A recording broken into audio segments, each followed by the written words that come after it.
For What's Trending, presented by Tim Daly Ford, part of the Tim Daly Auto Group, serving Utah since 1968. Touchdown, Chase Roberts!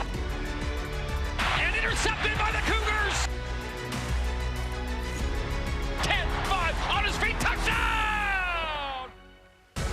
Some of the highlights from this here football season is BYU prepares for a bowl game. Still TBD. We'll find out no later than Sunday where the Cougars are headed. We think perhaps Frisco or New Mexico on December 17th. So let's talk about the playoff and its impact on BYU. How long do you think it will take for BYU to be in the expanded playoff starting in 2024?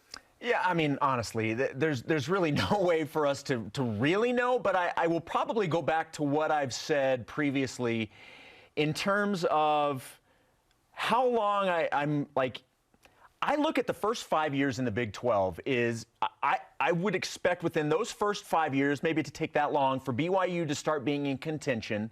What does that mean to you, by the way? Meaning for a top 2 spot in the conference. So, I would say give it 5 years for BYU to build itself up to get to the point where you're competing for one of those top 2 spots in the championship game. And with the expanded playoffs, obviously that means that if you're in the top 2 in your conference, you're likely going to be in the mix for those 12. It's perhaps. Perhaps. But what I'm saying is the likelihood increases with it expanding to 12. So I will stick with that. I would say give it within 5 years that I expect BYU to start competing for things like that in the Big 12. And because of that, then I think you're putting yourself in the mix for the college football playoff. So I'm saying within 5 years is kind of my timeline for when I look for BYU to sort of acclimate themselves to the situation, get the recruiting where they want, and really kind of hit the ground running. It's going to take a couple years. We've seen everybody that's gone through this.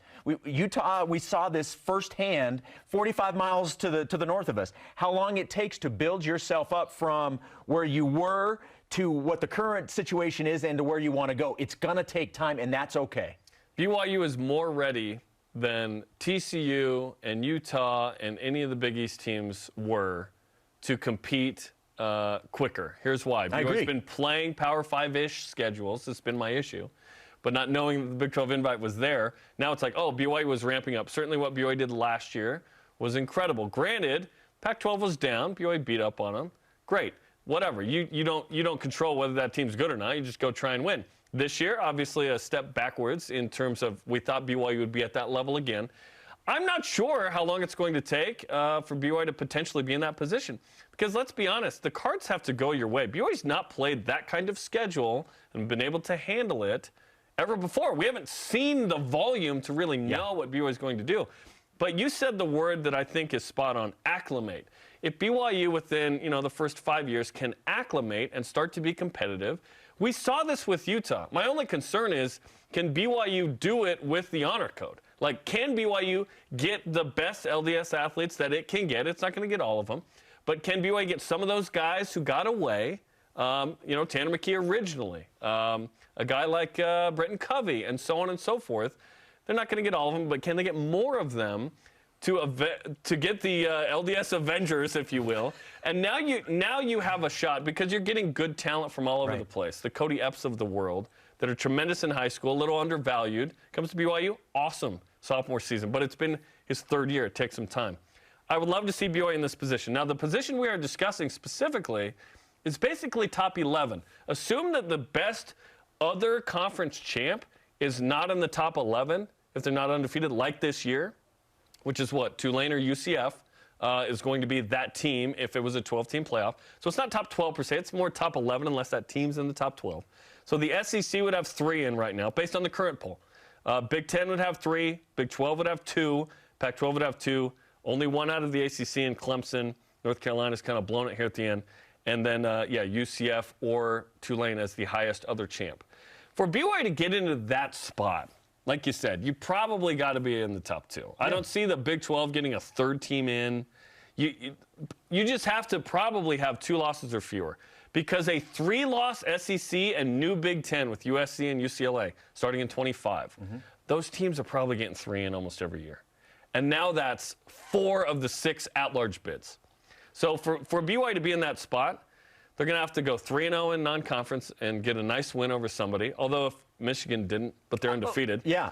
And then you've got to be 1 or 2 loss in the Big 12, and then you're in position. How quickly can BYU get to that? It took Utah 11 years. And again, they came from a G5 situation to a P5.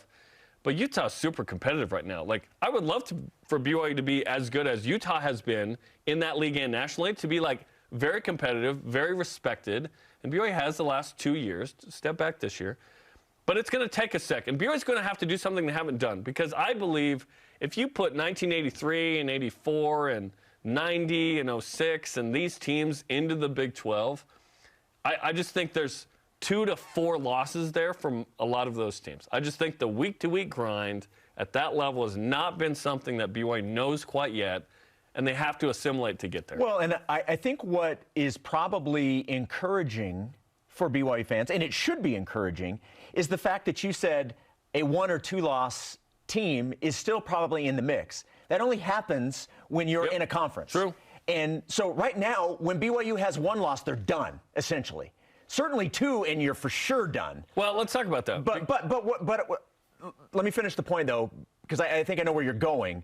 But the fact that you can even discuss still being in the mix with 2 losses. And look at Utah this year. They have 3 losses. And if they win tomorrow, yes, they are in a New Year's 6. That's what. So a 3-loss team has a chance with this thing expanded. Granted, Pac-12's been really good this year. Yes. They've got 4 or 5 But that races. should be very, very encouraging for BYU fans, that you no longer have to worry about, we have to go undefeated.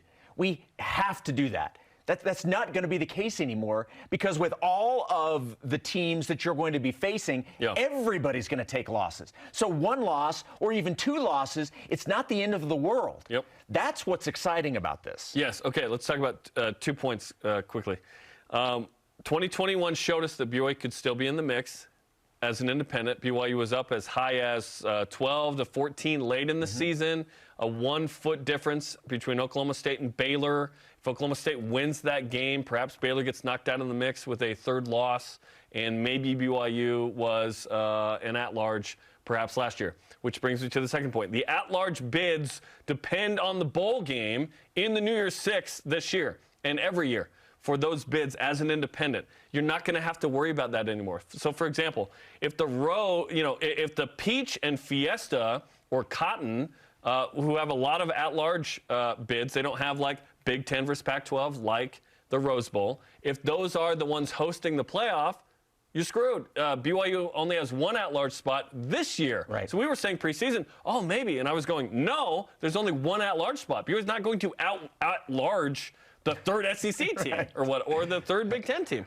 So this provides an opportunity where they're not going to have those conference affiliations with those bowl games. So if you can be essentially a top 11 team starting in 2024, win conference title game weekends, you are going to make the college football playoff, which is super exciting. And then you'd be on the road at a 5, 6, 7, 8 seed, but whatever. That would be fun. And is that the new ultimate goal starting in 2024? Like, did the BYU football point of existence, outside of like, it's a missionary tool and it's that, is that that's the new thing, right? As of today, it's not, because what was it before? The top of the mountain was, a New Year's 6. Right. Playoff wasn't realistic. You could say that, but it wasn't realistic. But now New Year's 6, it's the expanded college football playoff. Which is a New Year's, from all intents and purposes, it's a New Year's Day bowl. Yes. So the goal doesn't change. New Year's 6 because it's not conference affiliated. Yes. It's more open to anybody from anywhere, right? If there could be a G5 champ and then another that's undefeated, and then there could be another one that's undefeated, they could also be in the mix there. Those 6, and we don't have clarification on, it'll just be the top 12 with the top other conference in there. Now, there could be a situation where, let's say the Pac-12 or ACC, or even Big 12, don't have a top-end team that's in the top 12. Their champ, you're going to battle for highest-ranked champions, I assume, how they're going to determine that. But they're auto bids. So, obviously, if you win the Big 12, you're in. Yes. Is BYU going to win the Big 12 at some point in the future? Like, Hey, I sure hope so, but that feels like it's pretty far off. And that's why the goal every year, once you get to the point where you feel like you are competing, so it goes with that timeline we talked about. And that's all we want. Yeah, we're not asking for a championship in the first 5 years. But you want to be competing for those top 2 spots because that's when you're going to be in that championship game and give yourself a chance to either get the auto bid or be high enough within your own conference that you're going to be a top 12 team. Yes. In the college football playoff rankings. Yes. Will the Big 12 get 2 teams in consistently? That would be the hope. You're going to get 1, obviously. I hope the second goes in. My one fear with how balanced and awesome the Big 12 is that it becomes what the Pac-12 has been prior to this year. Pac-12 has been better this year. Is that everyone eats their own. Yeah. There's no team that's actually good enough. But when it's 12, Shep, it opens the door. Yes. Which brings me to this. We love college football, obviously. Are you okay with the regular season being diluted somewhat because now the playoff is 3 times larger? Do you care about that? I don't know if it does dilute it. You still have to win enough games to put yourself in those positions. But so right now it's like you need 0 or 1 losses, 2 maybe, although no one's ever made it with 2 losses. Like we knew sort of the line. Now it's like, 2 losses, you're totally in the mix. Now it's 3. So Michigan, Ohio State last week knocked Ohio State essentially out of the top 4 this week, although they could still climb in should Michigan lose to Purdue. I don't think they're losing. And Alabama's sitting there going, hey, we're right here because Tennessee's blown it the last couple of weeks. That game doesn't mean as much for the playoff. So is it the expanded playoff? Is it going the route of college basketball where it just matters that you played them?